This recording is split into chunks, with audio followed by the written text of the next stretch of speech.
Ah,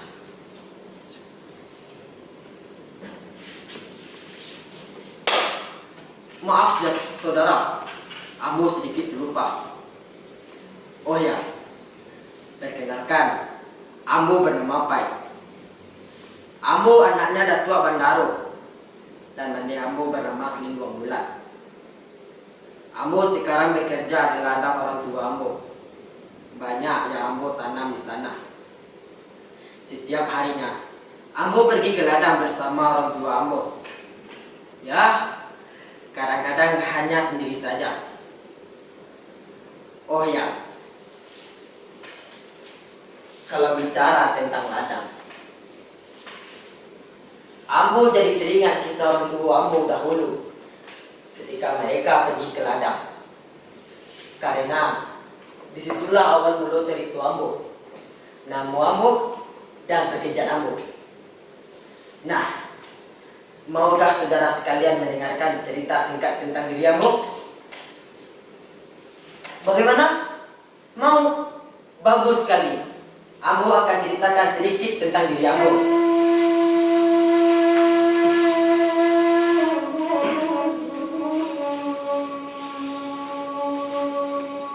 Kelok kelok, tujuan tali, tujuan tali, apa berharga, tata sabi, anta indah, belokan, agak tujuan nyanyi, agak mulut apa, tata apa, anta indah, belokan, agak tupai janda.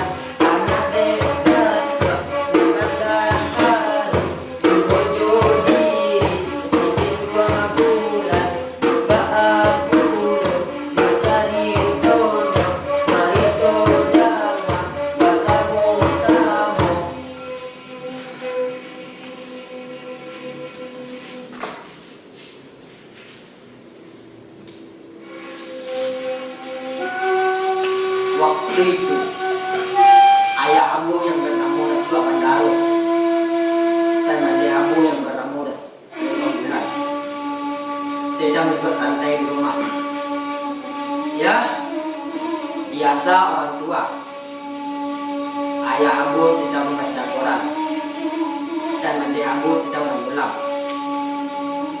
Tiba-tiba, mandi Ambo merasa bosan karena setiap harinya hanya di rumah terus, menyulam, menyapu, mencuci. Karena kebosanan itu, mandi Ambo berkata kepada ayah Ambo,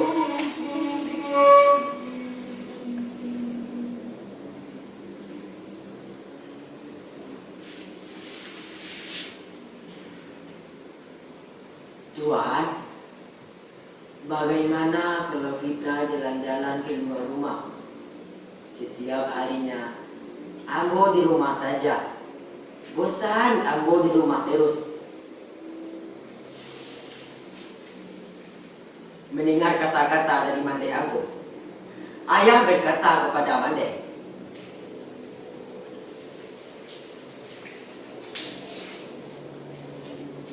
"Kalau begitu, bagaimana kalau kita jalan-jalan ke ladang sambil melihat isi ladang kita?" Mendengar ajakan dari ayah Ambo, Mande menyetujui, dan akhirnya ayah dan Mande berjalan ke ladang.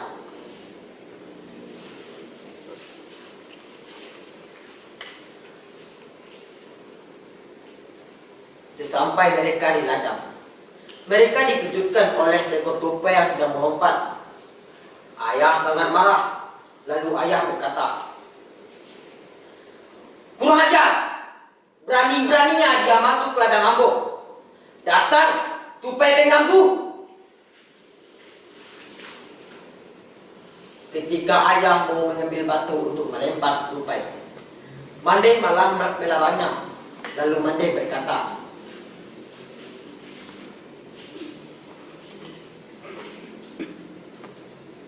"Jangan Tuan, kasihan dengan tupai itu." Lihat Tuan, tupai itu sangat lucu. Jika Ambo boleh meminta, biarlah Ambo mempunyai anak serpu tupai, karena lucu dan mengemaskan. Mendengar kata-kata dari Mandeh Ambo, ayah sangat marah kepada Mandeh. Lalu ayah berkata, "Oi Linduang, ada-ada saja yang kau katakan, malah minta anak serpu tupai. Tidak, Ambo tidak rela kalau anak kita serpu tupai. Lebih baik kita pulang saja. Ada-ada saja yang diminta si Linduang."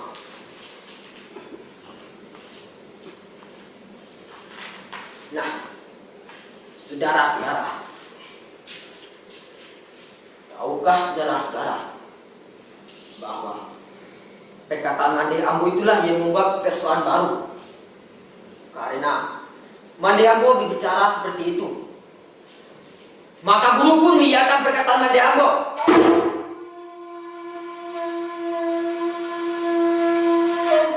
Ya, seperti doa yang dikabulkan.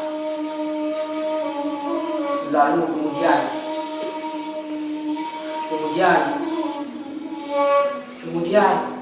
hari berlalu, musibah ganti, kami dulu, sini dua bulan, lagi ada satu bulan, kata jui ini, kata bandar, asinan bandar, datuk bandar. Astaga, betul-betul terkabul doa si Linduang. Anak sudah lahir, tapi serupa dengan tupai.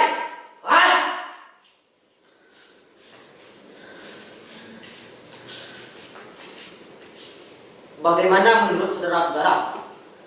Dan setelah berapa lama tupai beranjak dewasa, lagunya betul-betul meresahkan.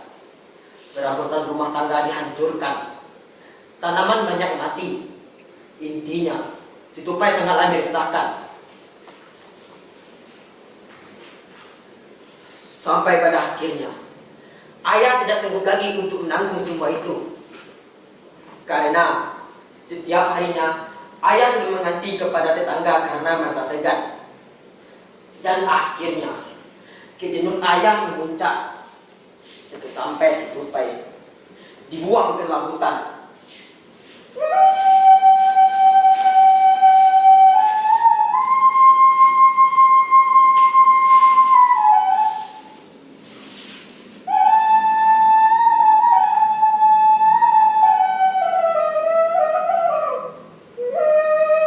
Mandeh Ambo hanya bisa terdiam lesu dan tidak bisa berbuat apa-apa.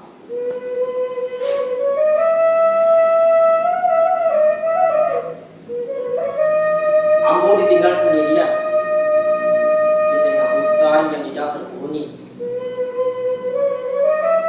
Waktu itu, Ambo belum bisa dapat berbicara seperti sekarang. Tetapi Ambo dapat mengerti apa yang diucapkan ayah Ambo kepada Ambo. Dia betul-betul jenuh, marah, dan juga merasa sedih karena meninggalkan seorang anaknya.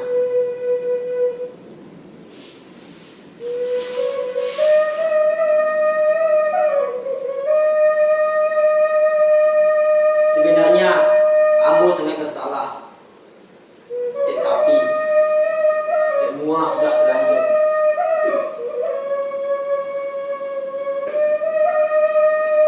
Dan setelah berapa lama, waktu Ambo merenungi nasib Ambo, datanglah seorang kakek-kakek yang menghampiri Ambo. Lalu ia berkata,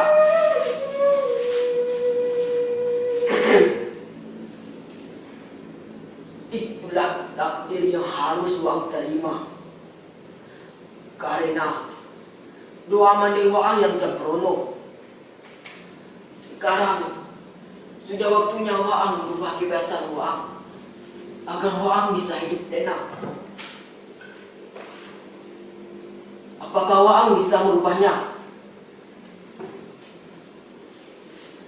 Ketika kakek itu menasihati Ambo, Ambo sadar, Ambo ingin sekali merubah kebiasaan Ambo.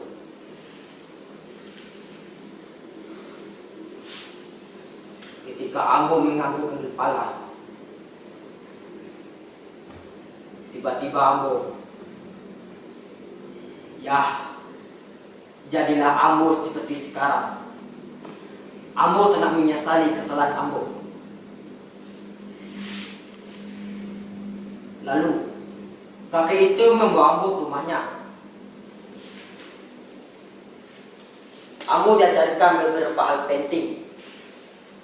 Ambo sholat, mengaji, dan ia tidak lupa pula Ambo diajarkannya silat. Seperti ini saudara-saudara.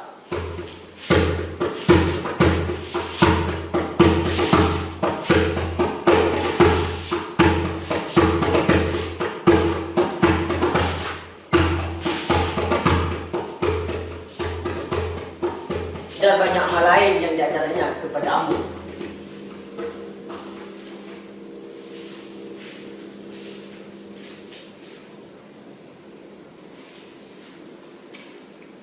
Dan setelah beberapa lama Ambo tinggal, kakek menyuruh Ambo untuk pulang ke rumah dan bertemu kepada orang tua Ambo.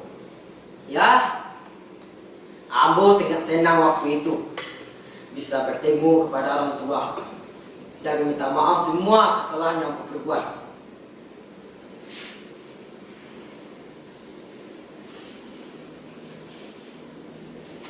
Jadi begitulah saudara-saudara, penyesalan selalu datang terlambat. Memang setiap keinginan kita belum tentu bisa terwujud.